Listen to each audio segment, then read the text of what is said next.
আজকের এই রান্নাটা অনেকেই খেতে পছন্দ করবে, আবার অনেকেই খেতে পছন্দ করবে না। কারণ আমি এই রান্নাটা করলে খেতে খুব ভালোবাসি, তার জন্যই করি।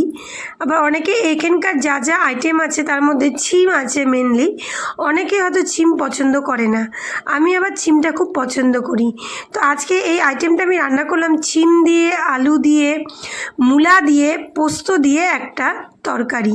তো এই তরকারিটা করতে কি কি লাগছে তোমাদেরকে আমি দেখাচ্ছি। দেখো এখানে কাটা আছে আলু, কাটা আছে ছিম, কাটা আছে দেখো মূলা, আর কাটা আছে বেগুন। এটাকে তোমরা পোস্ত দিয়ে যদি রান্না করো আমার মতো করে, খেতে কিন্তু খুব ভালো লাগবে। আর নিমেষে এক থালা ভাত তোমরা খেয়ে ফেলতে পারবে।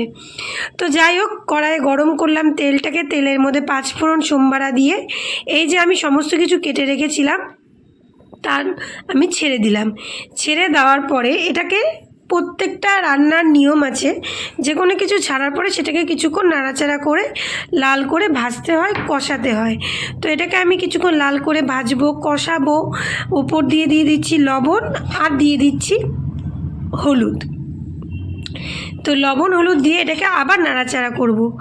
অনেকে দেখি সমস্ত রান্নার মধ্যে মিষ্টি ব্যবহার করে, মানে চিনিটা।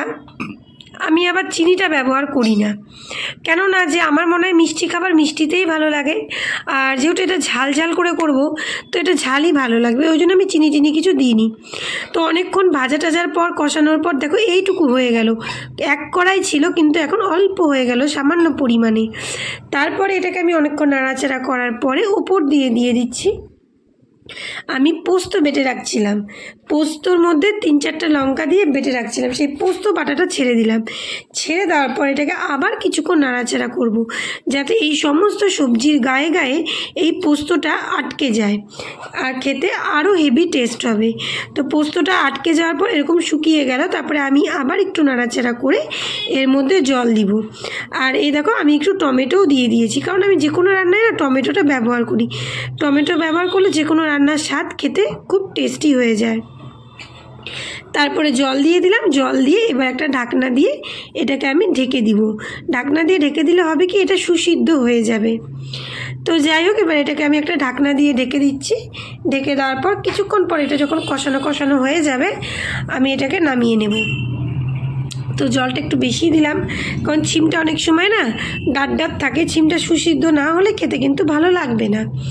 আবার অনেক সময় নতুন আলু দিয়ে যেহেতু আমি বানাচ্ছি, নতুন আলুটা শক্ত থাকে, নতুন আলুর জন্য আমি একটু জলটা বেশিই দিলাম।